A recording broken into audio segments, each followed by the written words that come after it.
Ooh, 8 approval points. Where am I with that? I am way too excited to have him in my team. I'm quite aware of this. Hmm.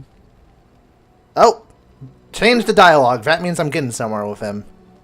All right, but I get to stare at you luridly while you do so. Oh, God. Do you actually enjoy being an assassin? And why not? There are many things to enjoy about being a crow in Antiva. You are respected, you are feared, the authorities go out of their way to overlook your trespasses, even the rewards are nothing to turn your nose up at. As for the killing part, well, some people simply need assassinating. Or do you disagree?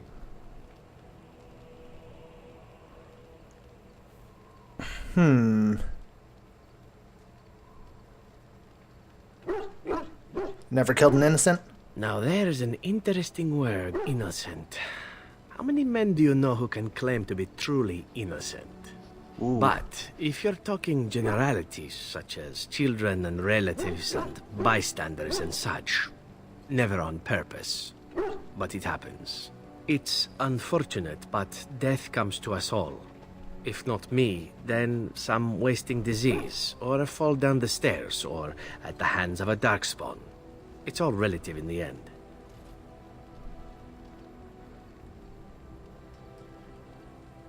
That's a very practical attitude. Death happens, as we like to say, and when I get paid for it, death happens more often. As far as enjoying the act of killing itself, why not? There is a certain artistry to the deed, the pleasure of sinking your blade into their flesh and knowing that their life is in your hands.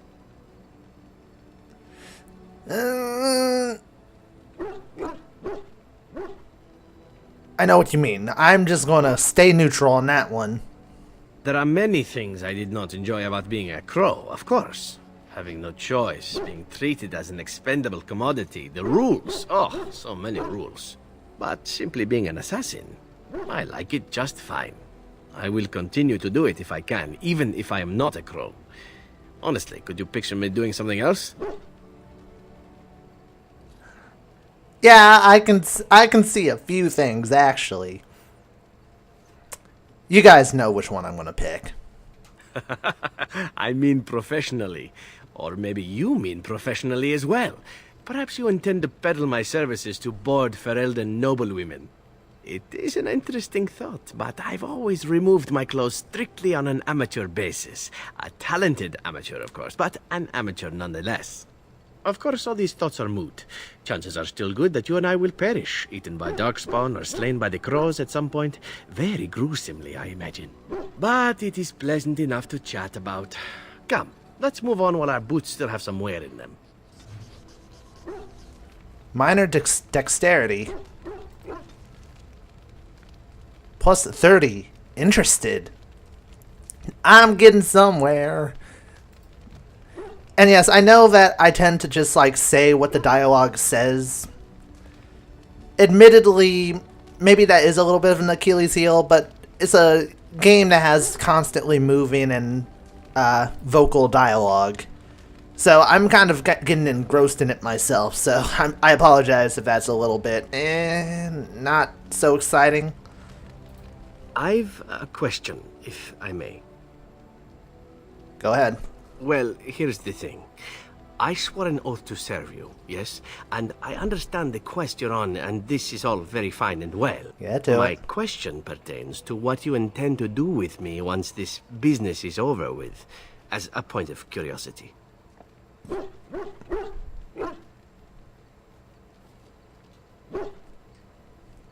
Is this after I ravish you in celebration? Of course it is afterwards. The ravishing part is a given. One simply assumes that once your Grey Warden business is finished, you would have no need of an assassin to follow you about. Am I wrong?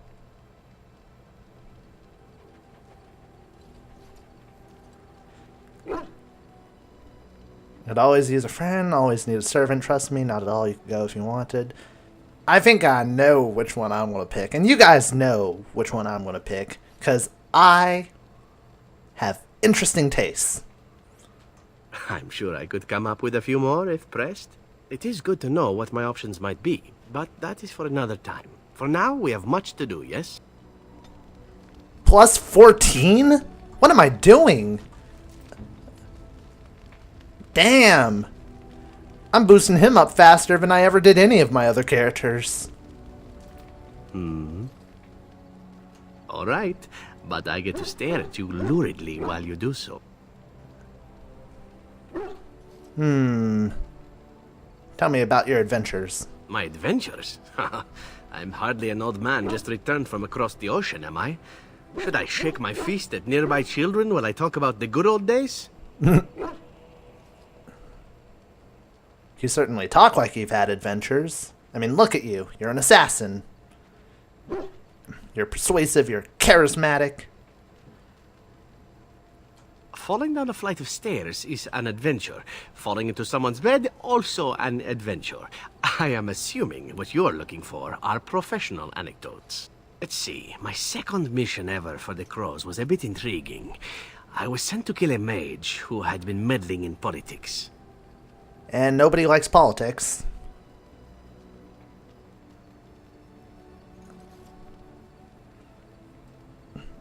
Well, it was just the one mage. Not as simple a mission as the vagrant Grey Warden or two, perhaps.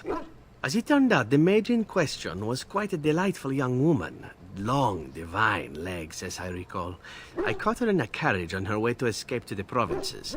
After I killed her guard, she got down on her hands and knees and begged for her life. Rather aptly, I might add. So I joined her in the carriage for the night and left the next morning. Oh, ho, ho, ho.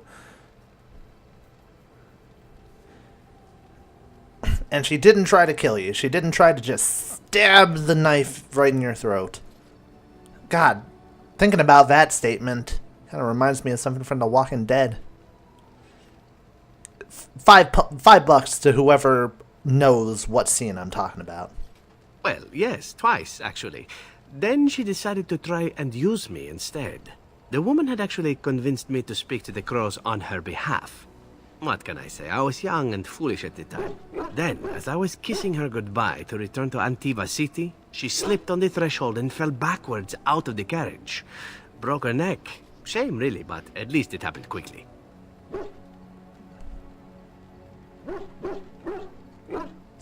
So you didn't actually kill her? Not actually, no. I was a bit unimpressed by the development at first. Then I found out that she had told the driver to take her to Janellen instead. She had planned to lose me in the provinces. I would have looked very foolish to the Crows. As it was, my master was very impressed that I had done such a fine job of making it look like an accident. The Circle of Magi was unaware of foul play, and everyone was happier all around. So he gets the double thumbs up because she was clumsy. Like being spared by a benevolent mark who then helps me escape from the Crows? Yes, it does seem to happen now and again, doesn't it? It was after that when I learned that one needn't let a pretty face go to your head. Professionalism was key. That's my moral of the day, you see.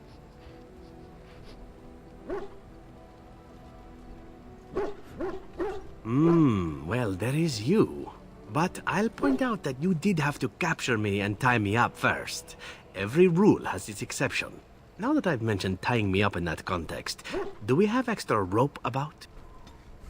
Oh, kinky dude, isn't he?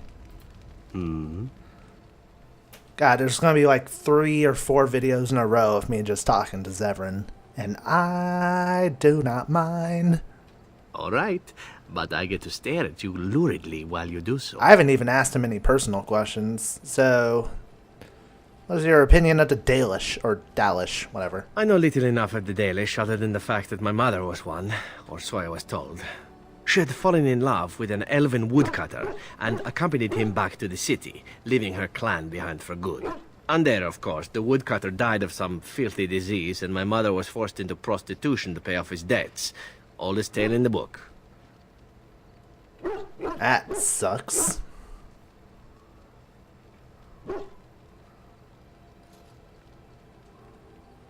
How should I know? My mother was a whore, as you'll recall. None of the other elven boys in the whorehouse knew their fathers. I was not so unusual. I didn't know my mother either, of course. She died giving birth to me. My first victim, as it were. We were all raised communally by the whores. It was a happy enough existence, ignoring the occasional beating. Until eventually I was sold to the crows. I brought a good price, so I hear. You're oddly cheerful about it. It could have been much worse. Shall I tell you about what happened to the other whorehouse boys who did not fetch a decent price with the crows? Surely your life has not been so idyllic. People like you and I are not the product of happy lives of contentment, after all. You can say that again. My original point is that my mother's Dalish nature was always a point of fascination for me. Through all the years of my crow training, the one thing of my mother's that I possessed was a pair of gloves. They were of Dalish make, I knew that much, and beautiful. I had to keep them hidden, of course, as we were not allowed such things. Eventually, they were discovered, and I never saw them again. I'm sure we'll find them eventually, because it's going to end up as a side quest of some sort. I don't feel anything about them. Oh, we heard about them in the city, even deep in Antiva. I even had the notion once to run off and join them. Naturally, the reality did not live up at all to the fantasies I had constructed as a boy, staring at those gloves. But such is life. Come, enough talk of the Dalish. Let us move on. Well, at least he's not pissed off at me for that conversation. Hmm? I want to discuss something personal. Oh, this should be good. What would you like to discuss? Whoa! Care to join me in my tent? I wonder. Should I guys? Should I? I should. Oh, is there something in your tent that needs assassinating? That is my specialty, or so I'm told. Didn't I just meet this guy, like, literally today?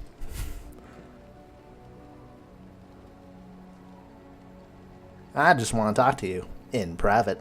Now this is intriguing. Whatever would we need such privacy to talk about? Tactics? Poison recipes? The midsummer dance? What the hell?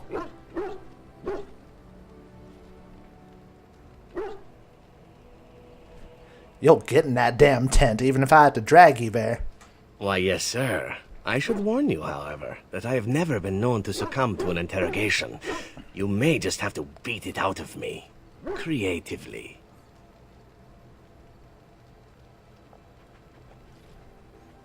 About damn time. Truly? Then we could be in for a long night.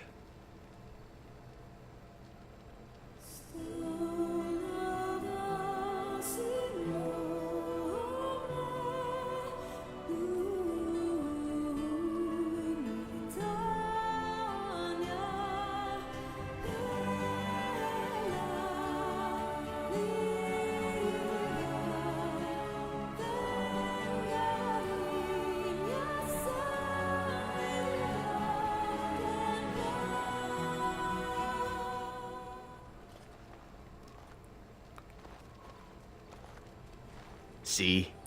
I knew this would happen eventually. I should have warned you right from the moment you refused to kill me. It was inevitable. Me? Well, Alistair's just staring in the background like, what the hell? I couldn't sleep a wink last night.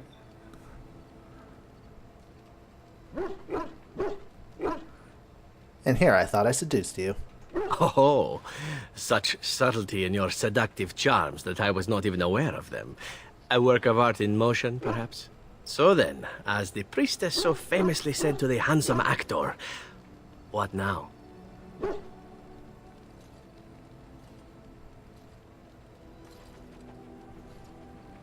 I was about to ask you the same thing, good sir. Allow me to make it simple for you, my Grey Warden. What comes next is entirely up to you. I was raised to take my pleasures where they could be found, for they do not come very often. I shall ask nothing more of you than you are willing to give. And what about love? I was born of a whore and bred as an assassin. All I know is of pleasure and death. What room is there on these things for love, huh? At any rate, we should be on our way. A new day awaits us. Or so the rumor goes.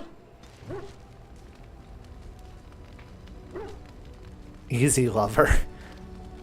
Let me guess. He's the easiest one you can romance in the game. I do not give a shit, because that was rather interesting. So, where is my thing with him exactly? What loyalty lies?